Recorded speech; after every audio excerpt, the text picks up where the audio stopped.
Je souhaite témoigner de manière anonyme, sous peine de risquer mon emploi. Je suis psychomotricienne, spécialiste dans les maladies neurodégénératives, c'est-à-dire que je travaille avec des personnes qui ont des pathologies type Alzheimer par exemple. J'anime des ateliers visant à aider ces personnes afin que leur maladie n'évolue pas trop vite. Je tiens à préciser que je ne suis pas vacciné, d'un commun accord avec mon employeur à qui je n'ai pas laissé le choix. Voici donc mon témoignage. Quand j'ai commencé ce travail, il y a plus d'1 an, je voyais mes patients de 50 à 80 ans progresser de semaine en semaine. Ils n'avaient qu'1 ou 2 doses.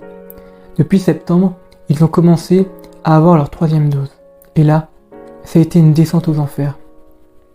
Lors de mes ateliers, il ne se passe pas 15 jours sans que je ne fasse appel aux pompiers ou au SAMU.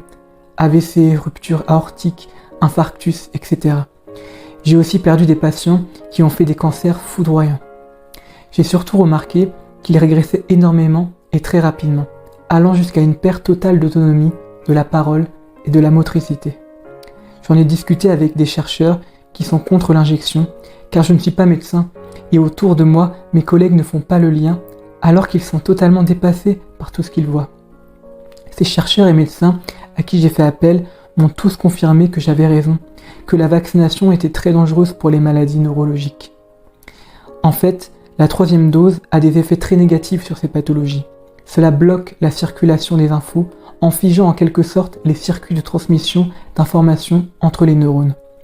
La stimulation neurologique ne se fait plus correctement, et donc les personnes régressent et voient leur pathologie s'accélérer, et ont d'autres pathologies qui sortent, comme des cancers très souvent.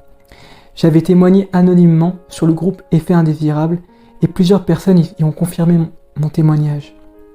Voilà, je sais que c'était long, mais cela regroupe de nombreux cas souffrant de pathologies similaires. Merci pour ce que tu fais, j'espère que cela va éveiller des consciences.